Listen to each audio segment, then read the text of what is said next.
Good morning, good afternoon, good evening, and good night. Welcome to the Fly With Us podcast.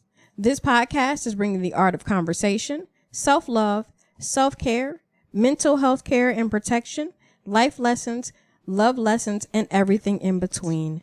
Today, we're going to talk about being in the moment and being in the now. Okay, I'm Lady Bounce. And I am A Slate. When you hear the phrase, be in the moment, what do you think of? Being present right now. Yeah, that's it. Being present. I am here.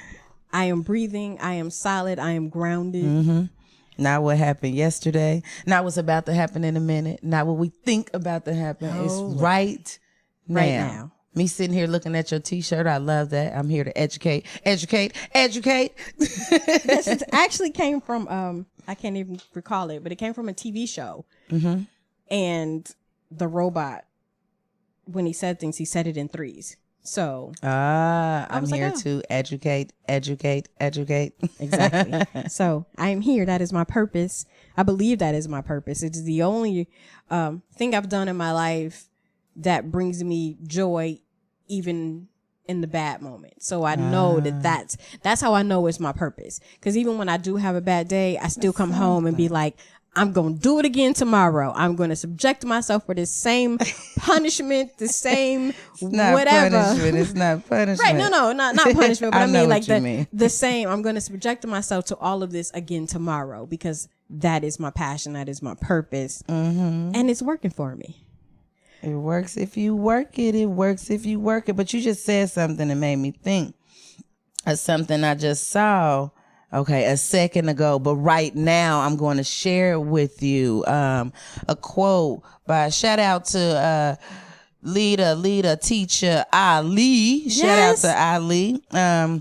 Here's a quote that he shared with me by Dr. Mitchell Gibson. I once heard a great man say, "If you don't know what your purpose is, your job is to find out why you don't." So in this moment right now, that's heavy. You can find out why you don't know your purpose. But acting in purpose and speaking of t-shirts, Ali actually has a book that I'm just about done reading, but it's called the Purpose Manual. And it's like a workbook. So I'm working through it and answering the questions, and the whole book is geared toward helping you find your purpose. Because so many times we go, well, why am I here? I don't like my job, but I like my job, or I like my life, but I don't like my life. And what's my purpose? And looking for all of these outside entities to tell you what your purpose is or where you should be going. When really and truly the only person that can answer what your purpose is you. Come on now. So being in line with that quote, you have to figure out what your purpose is, and nobody else can tell you. I can't tell you your purpose is to be X, Y, and Z. You have to figure out what that is. Yeah. I agree with that. That's making me think. Now I'm so stuck in right now. I gotta think. But in being in that moment, you went to Dave Chappelle's juke joint. I did. And you pulled some jewels from it. I did. And I'm wearing this t-shirt on purpose. I'm wearing my I Am Moon Power t-shirt. Yes. Yesterday, it was that was the closing of that full moon. So I'm wearing this I Am Moon Power t-shirt. This is Sierra Leone's brand. And in that moment, man, listen. All right. All right. Shout out to some people. Hey, Felicia Chappelle, Sierra Leone. Who else was there? Candy Man, the tap dancing sensation. Candy was there. I mean, it was so many beautiful people that I got to see and enjoy that moment with you can get your t-shirt at IamMoonPower.org too, in case you want one. And I got a t-shirt there. We went over to the t-shirt stand and we had the Dave Chappelle Juke Joint t-shirts. I mean, he had this amazing t-shirt with his son and another cat had collaborated on. I mean, it was super dope. It had like stick figure pictures on there, but they were words. Like there was a yellow spring and it was symbolic of Yellow Springs. Wow. And then there was people eating from the food trucks, Miguel's Tacos was there. There was music being played outside. The full moon was shining. We were in a barn outside, in the field. And I just was like, what am I doing here? And I was like, shoot, our phones was locked. We had them with us, but they were locked. We couldn't pull them out. And I was like, no work. Wow. No calling, checking on nothing. No mail. No email. Shoot, I'm about to enjoy this. I'm about to enjoy this. So I just went ahead and just started living in the moment. And then it was getting a little late, and Sierra Leone was about to leave, and she like, hey, you want to walk around? You may not get this moment again, walk around. And I've been wanting to walk up that ramp towards that barn for a minute. I got to walking up the ramp and found out that my bracelet was one of the bracelets that's supposed to be on the inside where the action was, some more action was. So I got in there. And I ended up getting pushed on up to the front. David Banner kissed me on the forehead and said, I love you. God has come through. What? That God box opened up. Yeah. And I mean, that was beautiful. I had met him before. Chris Rock was there. His wife was there. Who else was there? David Banner. We had De La Soul, Cat from Tribe Called Quest. Of course, we got to mention Fred. That harmonica he played was so amazing. Fred Yannick. Yeah, he played for Stevie Wonder at an award show with David Chappelle, and then Stevie Wonder like, hey, I'm taking you on tour. Wow. He's French, and he is just amazing. Yeah, now I got to go look him up. He's just amazing. And the No Name Band, I mean, come on. They just were sick. They were just sick. And the DJ was sick. Everything was just sick, but the thing that I got from there was this.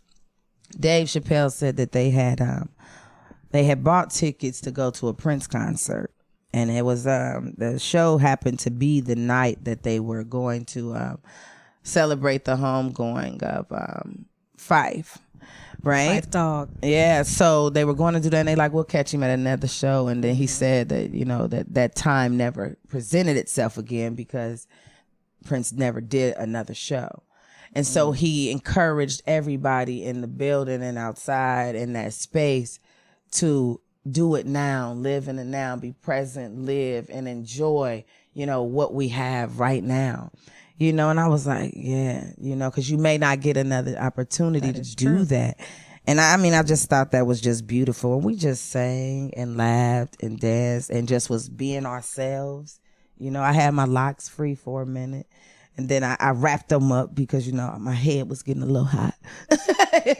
Yeah, it was really beautiful to be out with a bunch of people just living their blessed life and just having fun and listening to some music in a juke joint.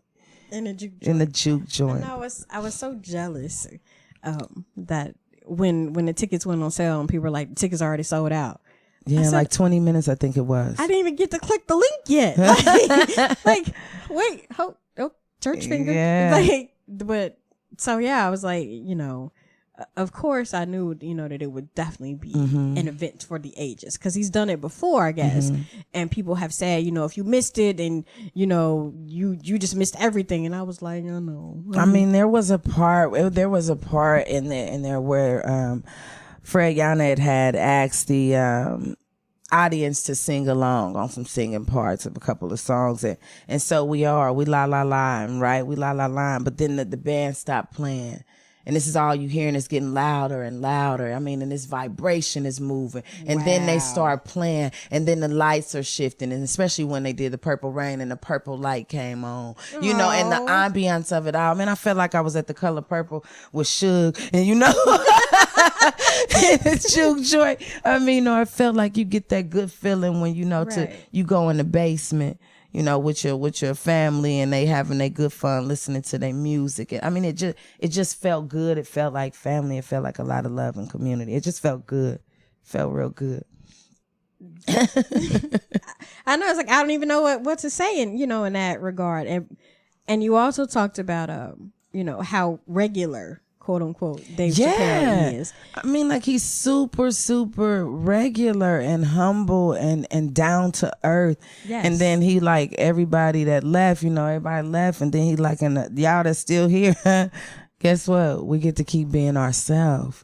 you know, and it felt good because so often I can hear myself if I'm not using my voice, like, hello, no, hello. Right. And then you just really relax. I relaxed in being present and just being me and being grateful. I was grateful outside in the cold, and I was grateful to be there. I was grateful that the spirit came down, as she said, and Sierra Leone encouraged me to move around, and then she even offered her gloves to me. But I wasn't. I was happy, but I wasn't. I wasn't ungrateful, even if I had to be outside and enjoy it from outside. In that moment, I was grateful for the experience, period. You know, and even to go inside, the entire experience is something I had never experienced before, and probably will never get to experience again, maybe, but I got to experience it. No, we're gonna speak it into existence, and we're gonna claim it that you are going to have such a powerful experience. Again. Oh yes, and I'm going to put this out here for everybody to hear. I declare and I decree that when I get to experience it again, I will touch that mic. And don't get it twisted. I'm a poet, baby. I'm a spoken word artist, and I will be doing poetry for Mr. David Chappelle. Yes, because you have to change his mind after he said that he has to have comedy. He has to have the music, or he can't live. He said, but if he doesn't have poetry, he could live. And I said, no way. He said that poetry was as soon as he goes out, you know, he goes out and he got his lady with him, and they having a good time. And as soon as the poetry comes, is this is that and this is that and black and poetry ain't all that all the time. So I gotta change his mind. I gotta shift the atmosphere on that. Yeah, I definitely. When it comes to spoken word and spoken word artists, I definitely appreciate what you do and how you do it in terms of your voices, your inflections in your voice, and not meaning your voice as in tone and connotation, but what you're saying. It comes out a different way depending on what it is. Like, you're on several of Jay's songs, but you sound different on each song based on what the content of what you're saying is. So the fact that you have this amazing ability, praise God, to be able to change it based on, you know, what you're talking about, it conveys the feeling, it passes on the meaning. If it's a serious poem, I'm there. If it's a poem where you got me fired up and I'm ready to go out and march or, you know, sell bean pies or whatever it is, you have that in your voice that sets the tone for, you know, for the songs, or and when I see you in public performing at different things, I feel the emotion behind the words. So it's not just words. Thank you. Yeah, it's more than words, for sure. Definitely. But that's why I definitely wanted to get that. I wanted to touch that mic. And you know what's so crazy? When he leaned right in front of me to talk to someone that was behind me, he was talking to them. I mean, the mic was like right there. You should have just took it. I reached up. I touched it. But I didn't want to interrupt their conversation. I didn't want to be rude. But I'm like, I don't think it would have been rude. You could have just grabbed the mic and do what you do. Yeah, I should have acted on the moment in that now moment. Because somebody had even asked me, like, what do you do? And I'm like, I do spoken word. And she like, yeah, are you going to do poetry? I was like, not tonight, but I will. I was like, yeah, I will. If it happens, I will. Absolutely. See, yeah. So you should have. I mean, yeah. Think about it this way. What's the worst that could happen? Right. Take a risk. I should have took that risk. But next time I will. If there will be a next time. There will be. There will definitely be a next time. I mean, it just was a real good vibe. It felt so good. Great music, great fun, great energy. I mean, it was just an abundance of love, respect, and honor. I mean, because they saluted. They saluted so many artists in that moment. And then the big thing that I shout out to Dave Chappelle. I mean, and all the people that worked on making that happen. But one of the things he had on the T-shirt, other than the Yellow Spring, that he and his son had on there was, "Why not Ohio?" I mean, and it was like people have been asking, why do you want to bring these French international artists to Yellow Springs, Ohio? Why? He said, why not Ohio? And I mean, thank you for that, because had that not happened, had that not been there, we might not ever had, sing. So thank you for that. I mean, why not? I mean, I'm telling you, this man was a genius with that harmonica. And how you said about the words, how I can change the voice and the inflection and this, that, and the other, and cadence and connotation. The way that his body moved to play that harmonica, you could tell when he really felt it in his spirit. The energy he got from the audience singing along, he kind of like the spirit caught him. He absorbed it. And then he grabbed that harmonica. I mean, in the way he moved, you could just feel it just move through him. I mean, it just was,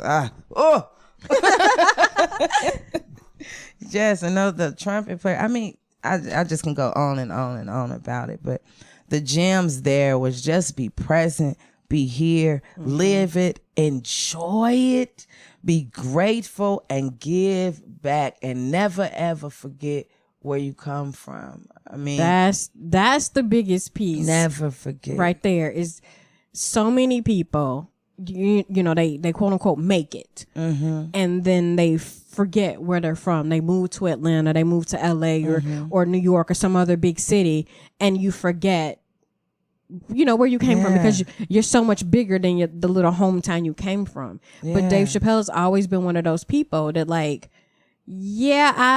I like my fame, I appreciate my fame, but my hometown is what made me, and I'm always gonna give back. I'm always gonna shout it out. I'm always gonna, you know, do what I can to put it on a map. When he showed up to the town hall meeting, to like their city commission meeting, I was done. I said, did he just walk into the city commission meeting and was fighting on the right side of a cause that was, you know, dear to him? And I was like, that's amazing. That's using your star power.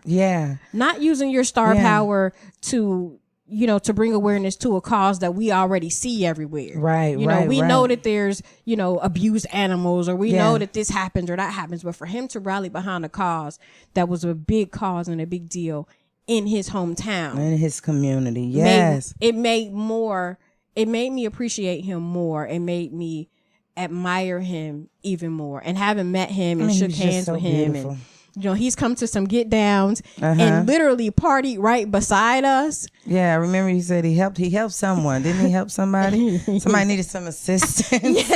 Yes, you know, and you and I did put that moment on Facebook because it was amazing to me that you know, here's this star, and he's there with his friends, and my friend lost her balance and she fell, and he helped me pick her up off the floor. And I'm like, beautiful. That was amazing, because he very well could have been like, and kept on walking, and then I'd have been struggling to pick her up and having somebody else going 911. Can somebody help? Because I mean, it's just beautiful to see. I mean, and I even think now, I might be mistaken, but I doubt it.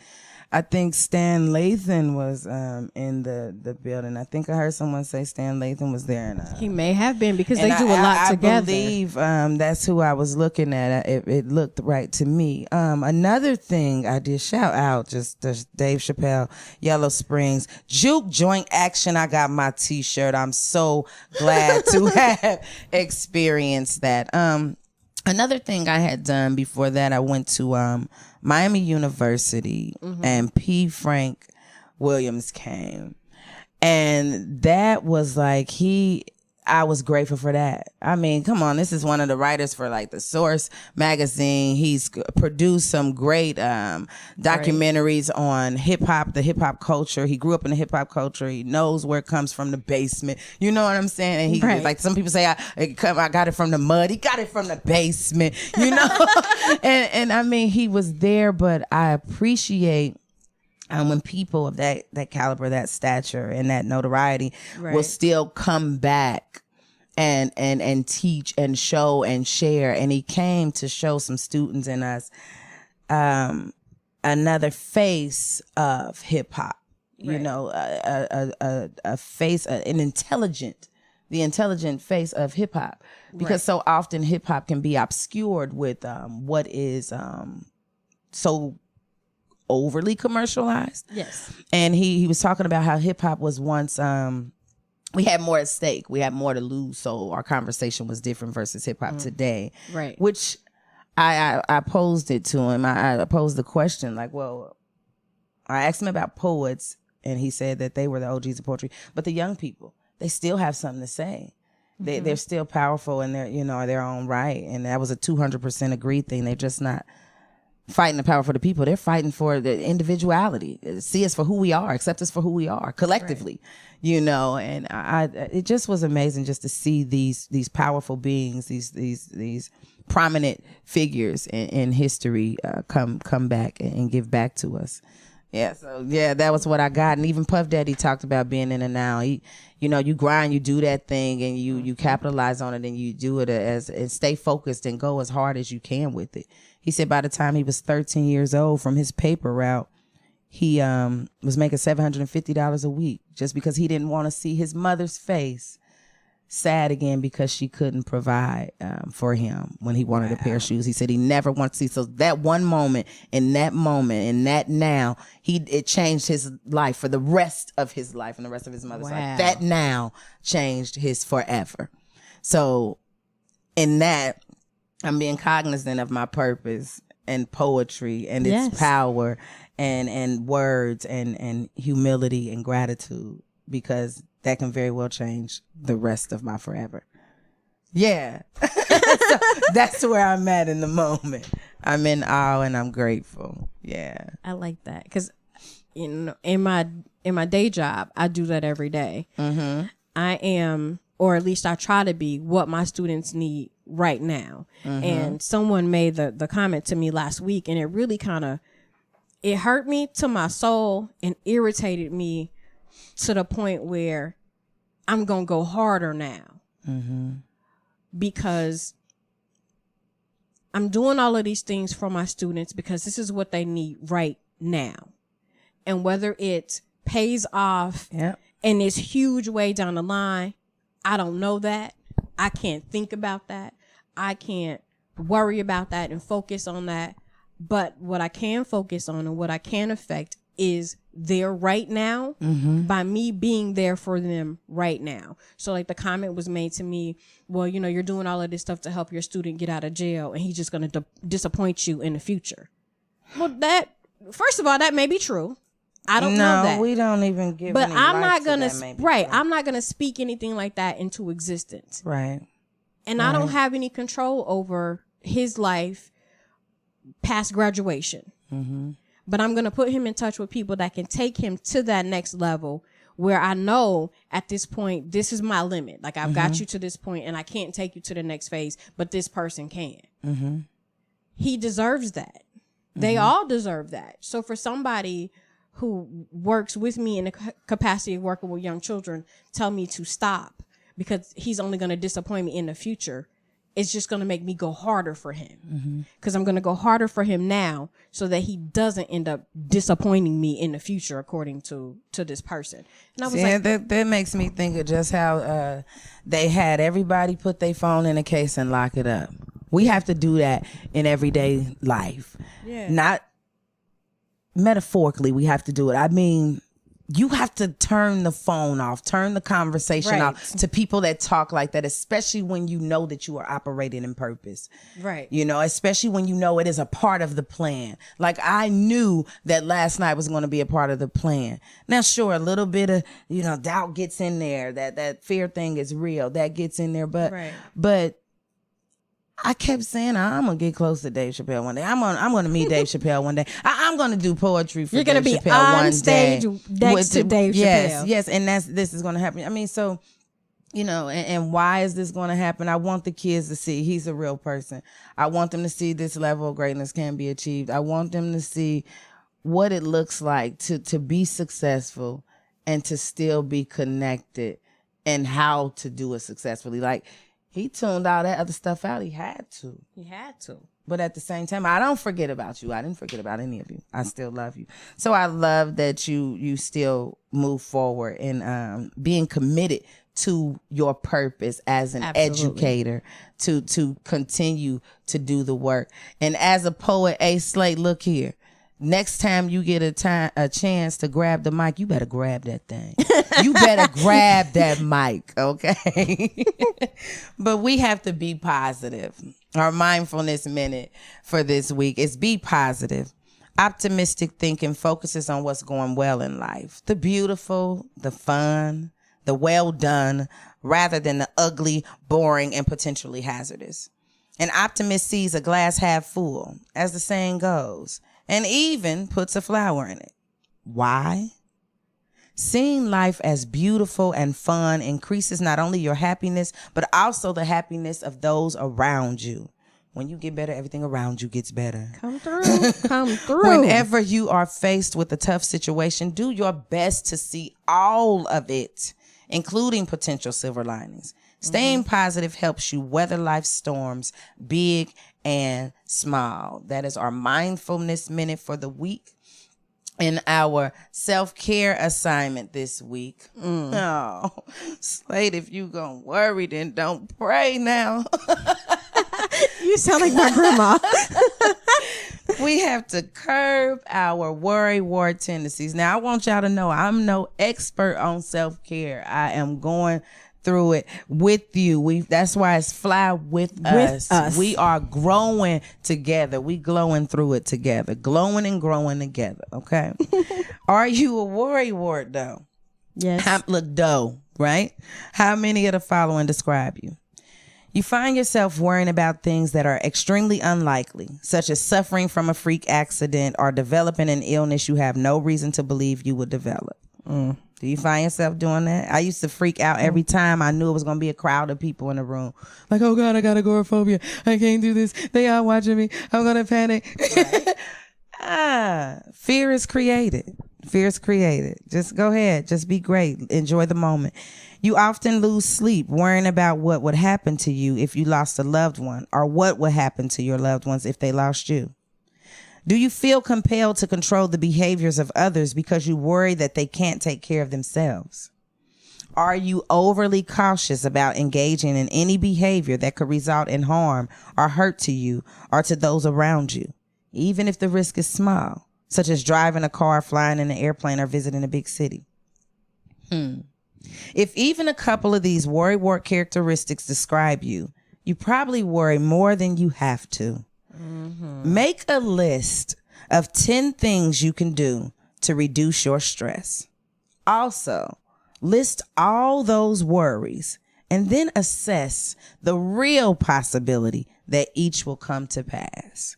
Often we worry needlessly, and life is just too short. Remember, when you're focusing on the now and being present now, and I'm thankful for all my teaching that I've had on being present. But when you're focusing on being in the now, you got to remember, oh, that's temporary. Everything is temporary. You only a breath away from the next moment. This too shall pass. Keep it moving. We're going on to our brain science. So, of course, there is science. There's science behind everything. So the science of staying present. Research into mindfulness has shown the benefits of staying present and of gently turning toward difficulty. Mindfulness-based relapse prevention trains people with addictive habits to manage their cravings mindfully by staying present to the sensations of craving rather than trying to distract from them, avoid them, or defeat them. In a large trial, mindfulness-trained patients drank and used drugs significantly less than those who were treated with cognitive behavioral approaches. And a control group, there's always got to be a control group, who attended a 12-step psychoeducation group, the authors of the study concluded that mindfulness was the most successful approach, especially over the long term. Sounds like mind over matter really works. Mind over matter. There are benefits to staying present with physical as well as emotional discomfort even. Fidel Zedin, I never say his name right, and his colleagues suggest that meditation practice is associated with brain changes that indicate and reflect shifts in people's experience of and relationship with pain.